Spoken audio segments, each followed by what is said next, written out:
Most Christians don't struggle with believing in Jesus. We struggle with living like him. We believe he's loving. We believe he's humble. We believe he gave himself for others. But when it comes to our everyday lives, our relationships, our reactions, our attitudes, that's where it gets challenging. Philippians chapter 2 doesn't question whether Jesus is Lord. Paul assumes that. The question this chapter asks is simple. If Jesus really is Lord, what should that look like in us?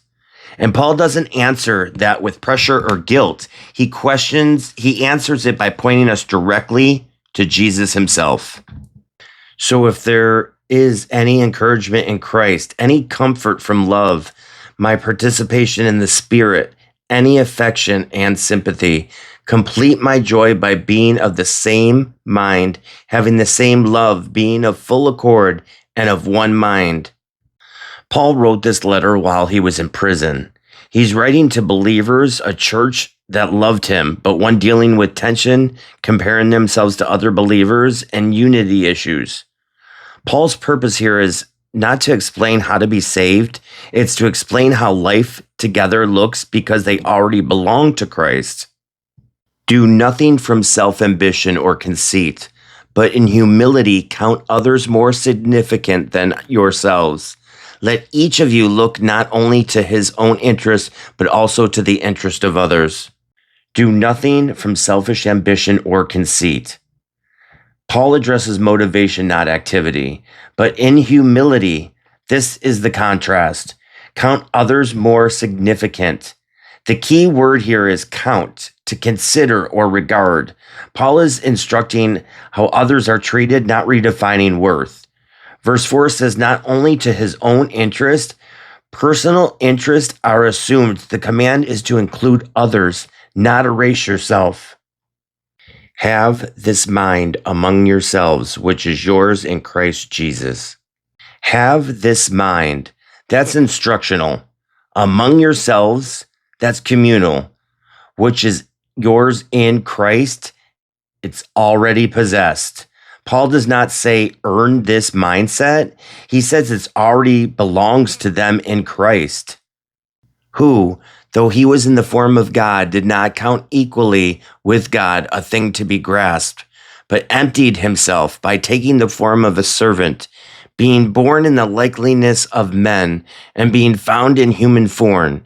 He humbled himself by becoming obedient to the point of death, even death on the cross. There's a lot to unpack there. Who, though he was in the form of God, did not count equally with God a thing to be grasped. Let's stay with what the sentence actually says. First, though he was in the form of God, Paul starts by saying Jesus' status before anything else happens. This clause establishes who Jesus already was. Next, did not count equally with God a thing to be grasped. The verb count tells us that this is how Jesus regarded something. Paul is describing a decision or an evaluation, not a loss. The phrase, a thing to be grasped, refers to something held onto or used for advantage. The text does not say Jesus lacked equality with God. It says he did not treat that equality as something to be seized or exploited. Paul's emphasis on how Jesus chose to act, not on changing who he was, but emptied himself by taking the form of a servant, being born in the likeness of men. Notice how Paul structures this sentence. He says, emptied himself, and then immediately explains how by using the word by. Everything after by defines what emptied himself means. By taking the form of a servant, being born in the likeness of men. The text explains that emptying as taking, not giving up. Paul doesn't describe Jesus removing something from himself. He describes Jesus adding something, servanthood and human likeness. So the verse itself tells us how to understand emptied himself. And being found in human form, he humbled himself by becoming obedient to the point of death, even death on a cross. Paul now moves from who Jesus became to how Jesus lived in that condition. Being found in human form describes how he appeared and lived among others. He humbled himself, tells us the action is voluntary. This is something Jesus does, not something done to him. Paul then describes humility with obedience by becoming obedient to the point of death. And finally, Paul intensifies the statement, even death on a cross. The cross represents the lowest and most shameful form of death in that world. Paul is emphasizing the extent of Christ's obedience. Therefore, God has highly exalted him and bestowed on him the name that is above every name. The verse begins with therefore. That word connects this verse directly to what came before it. Because of Christ's humility, his obedience, his death on the cross, God acts. Notice who does the exalting. Jesus does not exalt himself. God exalts him. High exalted describes elevation by God, not self-promotion. So that at the name of Jesus, every knee shall bow in heaven and on earth and under the earth, and every tongue confess that Jesus Christ is Lord, to the glory of God the Father. The words so that show purpose. The exaltation of Jesus leads to a response. Every knee, no exceptions are listed. Every tongue is a universal acknowledgement. Paul names 3 realms, heaven, earth, and under the earth. This is comprehensive. The confession is specific. Jesus Christ is Lord. And the verse ends with purpose again, to the glory of God the Father.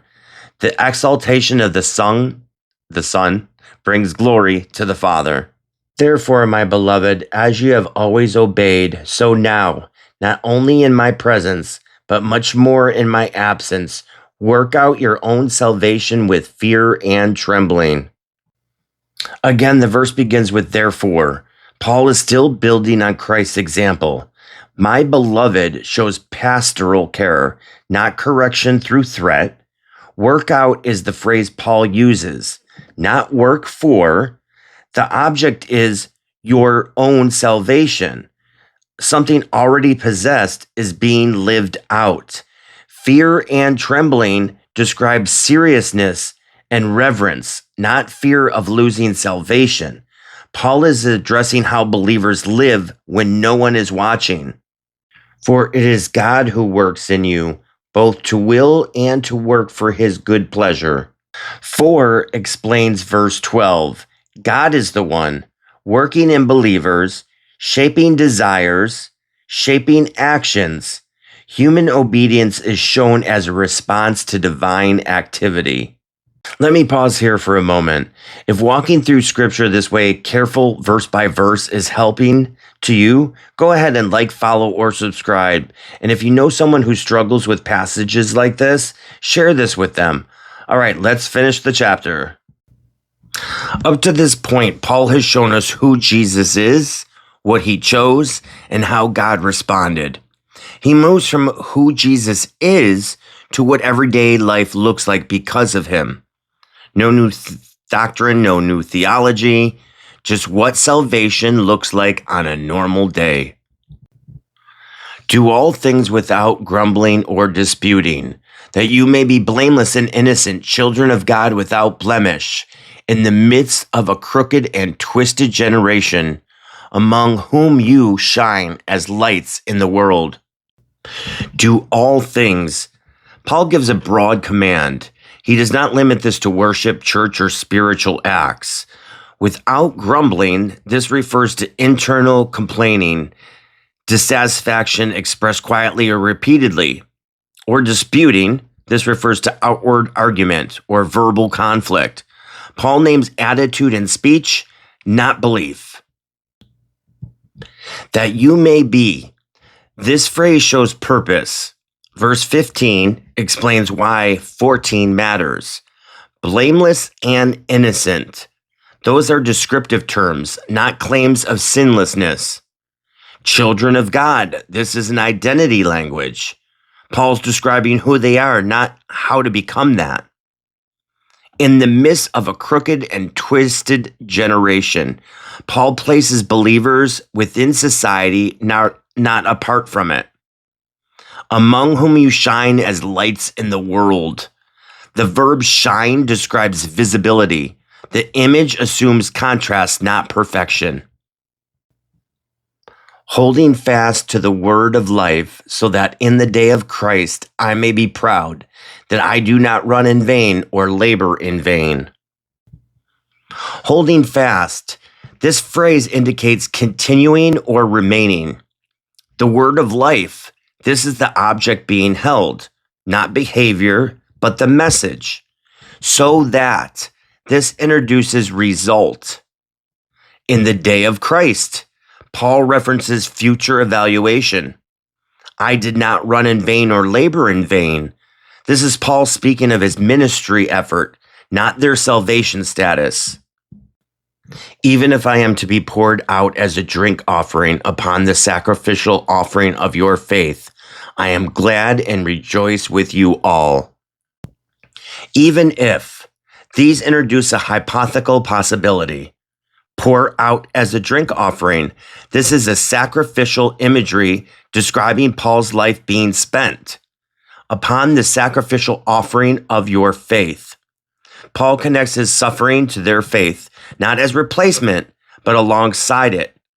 I am glad and I rejoice. Paul names his response explicitly. Likewise, you also should be glad and rejoice with me. Likewise, this connects their response to Paul's. You also, the instruction is shared, and be glad and rejoice.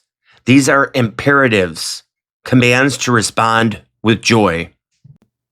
To close out this chapter, Paul doesn't introduce new commands, and he doesn't complicate what he already said. Instead, he points to real people. Timothy and Epaphroditus aren't examples of how to earn salvation. They're examples of what salvation looks like worked out in real life. Timothy genuinely cares about others, and Epaphroditus risks his life serving Christ and the church. Paul's point is simple. When salvation is real, it shows up. Not perfectly, not loudly, but visibly.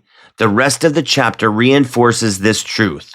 Working out salvation is not about striving for approval. It's about living out what God is already doing within you. Paul moves from Christ's humility to daily obedience to living examples, and the message stays consistent from start to finish. Grace doesn't produce grace. Oh God. And the message stays consistent from start to finish. Grace produces a changed life. To sum it all up, Paul doesn't end Philippians 2 by telling us to strive harder or earn something God has already given. He shows us that salvation is real. It shows up. Salvation isn't working for, it's worked out. If this teaching helps you see scripture more clearly, take a moment to like, follow, and subscribe. And if you know someone who's struggling with verses about works and salvation, share this with them. That's why this channel exists. Till next time.